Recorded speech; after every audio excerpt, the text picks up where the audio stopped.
Olá, meus amores! Tudo bem com vocês? Eu espero que sim! Vamos realizar nossas aulas remotas de História da semana 28.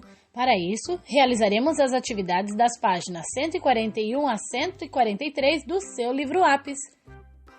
Compartilhe esse vídeo em suas redes sociais para ajudarmos o Brasil a estudar melhor. Deixe um like para eu saber se você gostou desse vídeo. E se deixar um dislike, coloque nos comentários o que você não gostou para a gente tentar melhorar. Para quem está aqui no canal pela primeira vez, peço que se inscreva para que acompanhe nossos próximos vídeos. Mas, para o YouTube te avisar quando colocarmos um vídeo novo, você precisará ativar o sininho. Eu sou a professora Dani Freitas e esse é o canal Educando com Amor.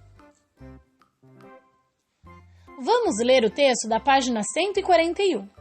No final do século XVIII e no início do século XIX, a extração e a comercialização do ouro de Minas Gerais já haviam diminuído, mas cresciam o cultivo e a comercialização do café.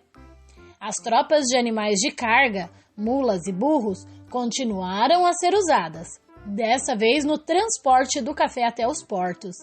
O problema é que esse transporte era lento e as fazendas ficavam distantes dos portos. No transporte de café, era comum que alguns dos animais morressem durante o trajeto e parte da produção se perdesse antes de chegar ao porto. Além de demorado, o transporte do café no lombo de mulas era ineficiente.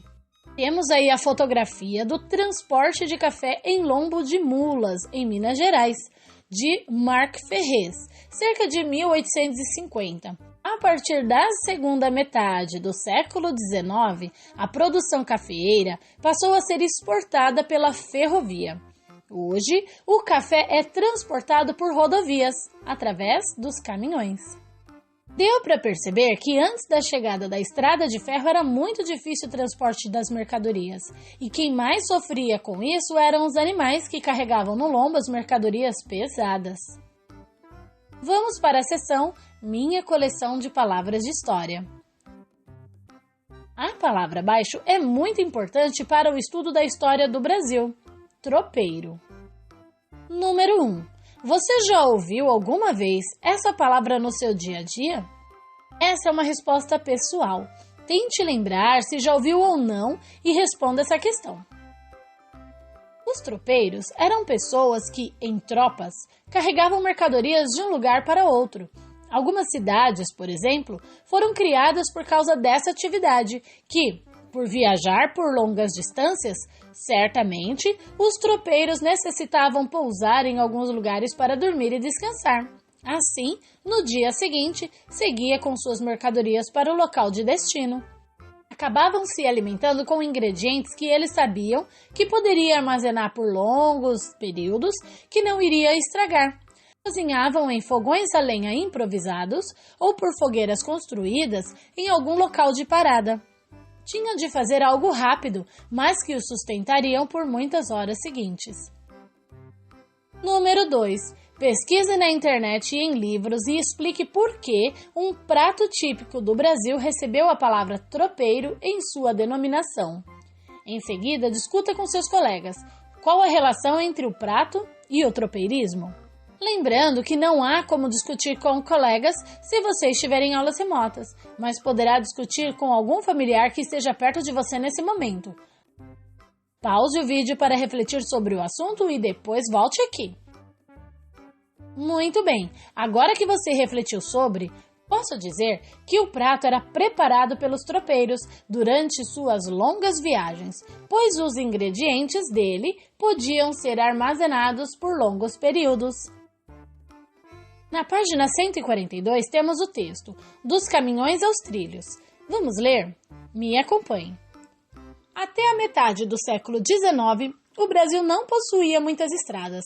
Os caminhos eram mais comuns. Leia a seguir como era feito o transporte pelo caminho do mar, que ligava a cidade de São Paulo ao Porto de Santos. Era por esse porto que se exportava a maior parte da produção de café do país. O transporte pelo caminho do mar. Ainda em 1860, as carroças que por ele trafegavam O caminho do mar não conseguiam transportar peso superior a 50 arrobas, aproximadamente 750 quilos. A viagem entre São Paulo e Santos, considerando a ida e a volta, consumia de 10 a 12 dias. Os acidentes eram frequentes, com a perda de animais e de carga. Na época das chuvas, quando as tropas eram obrigadas a fazer paradas mais longas, as viagens se tornavam mais demoradas, aumentando a perda de mercadorias. Esse trecho foi tirado do livro A Era Mauá, de Divalti Garcia Figueira, produzido pela editora Saraiva em São Paulo, no ano de 2005. E esse trecho está na página 17 do livro. O Caminho do Mar existe até hoje e é conhecido como Estrada Velha de Santos. Porém, hoje só é aberta para fins escolares e turísticos. O Caminho do Mar atravessa parte da Mata Atlântica no sudeste do Brasil, que é considerada Patrimônio Mundial Natural da Unesco. Caso deseje conhecer mais, vou deixar o link na descrição. No século XIX e início do século XX, as ferrovias foram construídas, principalmente por causa do transporte do café. Elas substituíram as tropas de animais, aumentando a quantidade de café transportada e diminuindo o tempo das viagens. Isso ajudou a desenvolver o comércio do produto e aumentou o lucro dos produtores. Apesar de ter trazido benefícios para o desenvolvimento das cidades, não podemos esquecer que houveram muitos impactos ambientais, pois onde antes havia apenas florestas e rios, passou a haver uma devastação para que pudesse ser construída essa estrada. Muitas vegetações precisaram ser desmatadas e, com isso, alguns animais perderam seus alimentos e lares. Fora que, com a facilidade de escoamento da produção, mais áreas foram desmatadas para que o café pudesse ser cultivado e isso foi se transformando numa bola de neve, onde cada vez mais áreas foram desmatadas e animais perdiam seus habitats. Você sabia que a mais antiga rota do interior do país para o litoral atlântico surgiu por volta de 1560? É isso aí. O governador Mendes Sá recorreu aos jesuítas para que abrissem uma trilha, alternativa às indígenas, para transpor a Serra do Mar. Em 1792, um novo trajeto foi aberto. A Calçada do Lorena, toda pavimentada em lajes, a notável obra de engenharia do período foi idealizada para dinamizar o comércio e escoar a produção. Tudo para que fosse facilitado o transporte das mercadorias. No Brasil Império, em 1844, a rota foi melhorada e ganhou o nome de Estrada da Maioridade. 20 anos depois, a estrada passou por mais uma reforma e foi reinaugurada com o nome de Estrada Vergueiro em 1864. No século XX, a rota chamada então de Caminho do Mar, ou Estrada do Mar, foi usada pela primeira vez por automóveis em 1908. Em 1913, ela foi adaptada para o tráfego de automóveis. Na década de 1920, foi pavimentada com concreto e se tornou a primeira rodovia da América Latina. Com a inauguração da Via Anchieta em 1947, a rota passou a ser um trajeto secundário e ganhou o nome de Estrada Velha. Em 1985, ela foi desativada. Desde 2004, a estrada está aberta para passeios turísticos. Além de exuberantes paisagens da Mata Atlântica, o percurso reserva um conjunto de monumentos históricos, como o Belvedere Circular e as pedras originais da Calçada de Lorena. Em 1867, foi inaugurada a Estrada de Ferro Santos-Jundiaí, que passava também pela cidade de São Paulo. Além de transportar o café do interior do estado de São Paulo até o Porto de Santos, essa e outras ferrovias construídas na época ajudaram a desenvolver o comércio, a indústria e as comunicações. A Estrada de Ferro Santos-Jundiaí também foi importante para transportar os milhares de imigrantes que desembarcavam no Porto de Santos, levando-os à cidade de São Paulo e às fazendas do interior paulista. E até hoje temos os trens cargueiros, que são os que somente transportam cargas, apesar de existir as rodovias, onde os caminhões transportam muitas mercadorias diariamente, e os trens urbanos, que transportam milhares de passageiros ao longo do país. Exercício 1. Você já viajou de trem? Para onde? Essa é uma resposta pessoal. Número 2. Converse com os colegas. As viagens em que se usavam animais como meio de transporte eram mais caras ou mais baratas que as de hoje? Por quê? Você sabe que não dá para conversar com os colegas caso esteja em aulas remotas. Portanto, vamos juntos fazer essa reflexão. Se era mais demorado o transporte, levava-se mais tempo para a mercadoria chegar ao seu destino, e se haviam muitas perdas por causa da distância, claro que eram cobrados valores mais altos em cada negociação. Apesar de mais tecnologia, hoje em dia é muito mais barato transportar mercadorias pelo país. Vamos para a página 143. Além das ferrovias que ligavam cidades e iam em direção ao interior dos estados, começou a ser construído o transporte urbano sobre trilhos em algumas cidades. Primeiro, o trem urbano do país foi inaugurado em Recife há cerca de 150 anos. Leia o texto a seguir.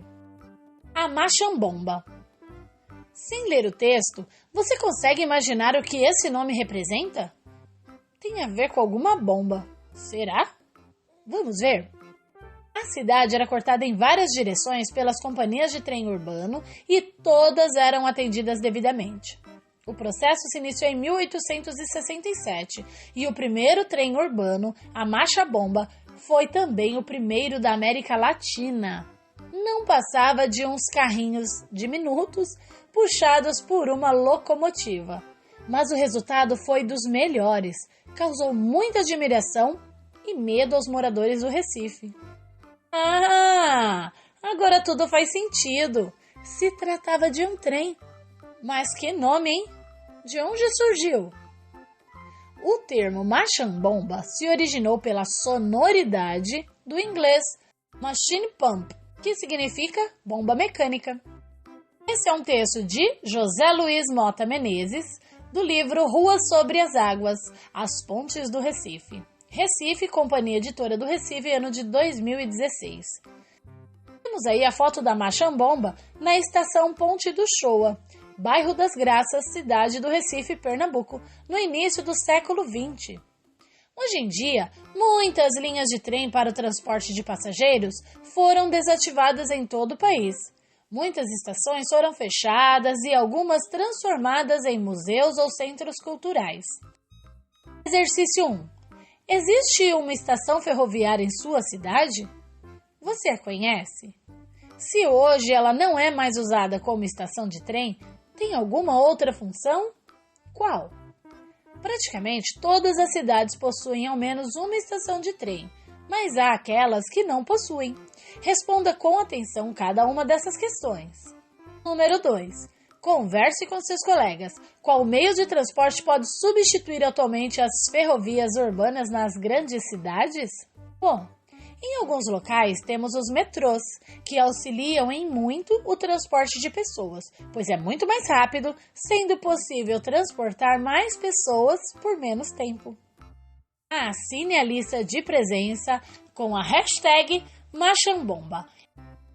Eu espero que tenha ajudado, gratidão por chegar até aqui e beijinhos da Pro!